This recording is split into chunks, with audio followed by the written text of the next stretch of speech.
You are listening to the Vibrant Life Podcast, episode 43. The Vibrant Life.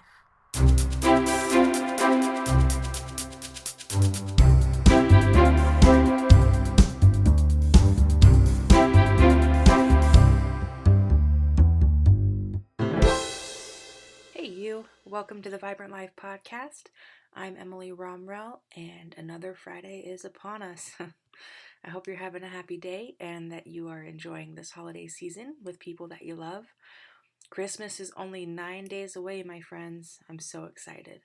But whether you celebrate Christmas or not, I sincerely hope that you're doing well and making some happy memories. So make the most of this wonderful time of year. And really quick, before we get into the swing of things today, I want to thank you guys for listening to the podcast.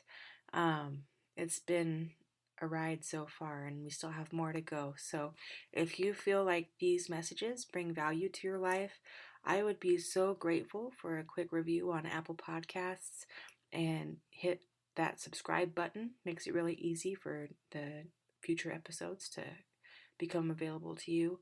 And also don't forget to share the love with those amazing friends and family members.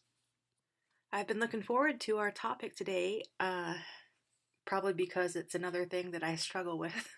Seems like I do that a lot on this podcast, but it's a great reminder for me personally to remember this principle. And today we're talking about giving less than 100%. So now, before you get all huffy and anxious, hear me out. This is an idea that people have a hard time with, but if you embrace it, it can make a big difference in your life. So please try to have an open mind and open heart for the next few minutes.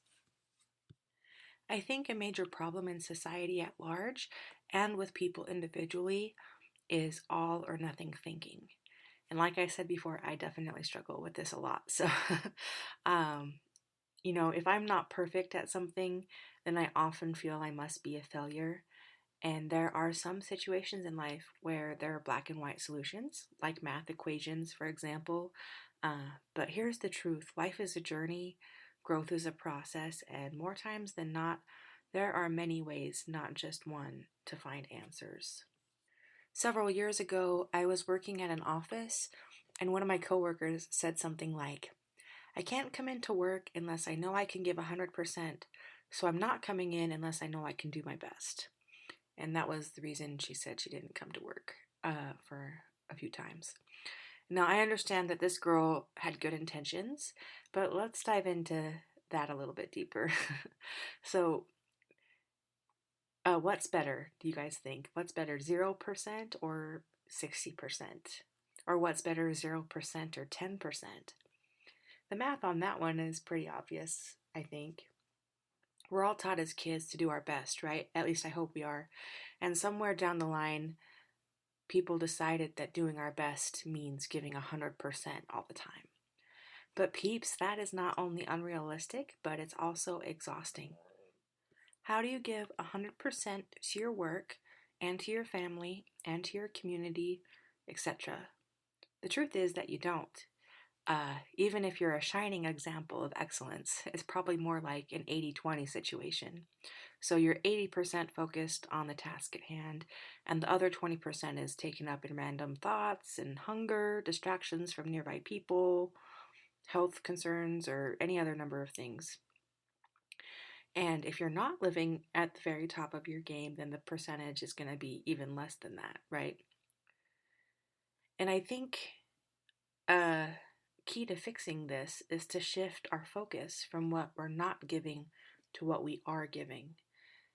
The world is not a great example of appreciating this type of thinking. There's always that giant metaphorical finger pointing out the gaps in what we're not doing, right? And we always put that finger to ourselves. I think we point at ourselves a lot too, at what we're not doing. But even 1% is a heck of a lot better than 0. So just to kind of stress this point, here's a few examples of what 1% can be worth. According to Google, at the time I'm doing this podcast, 1% of the net worth of Amazon.com is 16.5 billion US dollars.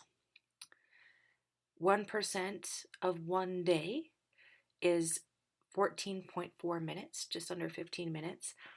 And I'm just saying, that's about the average length of my podcast episodes. 1% of one day. 1% of the total global population, about December 2021, is 78 million people. And even just one human life is priceless, right? But 1% of the global population, around 78 million people. So that kind of makes you think about how we value different things, doesn't it? And are our priorities in the right order, I wonder? I was trying to figure out a good visualization for the image for this podcast episode, and I decided the way to go was with a pie. You know, the pie chart idea. And there's a lot of meaning in American culture and the world, I think, too, considering pie, right? Who doesn't want a piece of the pie? But even in that ageless saying, we're only getting a piece of the pie, not 100%. And even if the thought of eating a whole pie sounds good, we all know that that would make us sick. And if you do know those people who think they deserve the whole pie, you'll probably agree with me that those people are not truly happy in life. They might own a lot, but greed has a tendency to do nasty things to the soul. Just a piece of the pie is great. So hopefully, excuse me, now we can agree that it's okay to give less than 100%. And that doesn't necessarily mean that we're giving less than our best. One thing that I know for sure in my life is that some days I have more to give than others, energy wise. Energy management is a constant struggle for me. And some days are great, and I can maybe give that 80% if I'm doing excellent of my energy to the cause in front of me. Other days are a lot harder, and I'm only able to give a much smaller number, like 30%, or maybe even 1%. But the other side to this is that I can always give something. My number does not ever have to be zero. And also, it's important to remember that every scrap of effort makes a difference. Sometimes, though, even though I understand these concepts that I'm talking about in my brain, I'm pretty hard on myself when those low numbers show up in my life. In my heart, I want to be doing so much more, and it's easy for thoughts like, I should be able to do this or I'm supposed to do that to come up. And those thoughts can tear you to pieces if you let them. The should do's and the shoulds, man. And it can be very easy to not want to even try because I know if my efforts fall short of those expectations, I'll probably be disappointed. And I'm working hard to try to change that thinking. And it goes back to that perfectionist or all or nothing thinking, right? It's a killer, literally. I'm not joking. Letting those thoughts control you will kill your dreams and suck the life right out of you. So I think it's important to have a plan when those kinds of thoughts attack. I was listening to a Brene Brown podcast several months ago. She's amazing.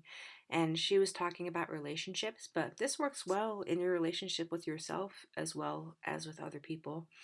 And Brene and her husband realized that they couldn't always give 50-50 in the relationship.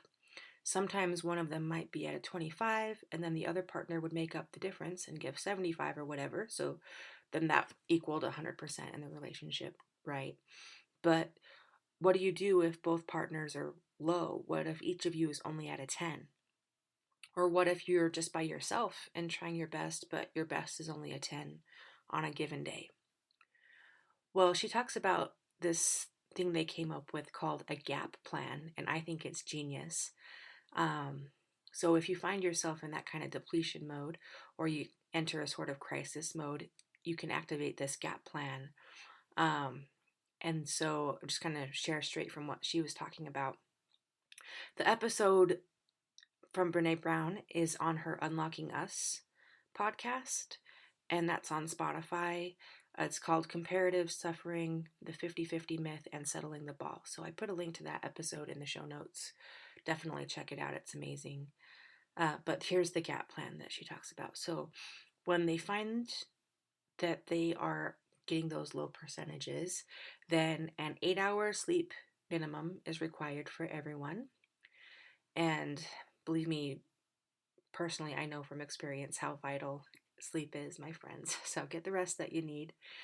The second one is move your body. And this is quoting Brene Brown directly. She says, move your body. It's where we store anxiety.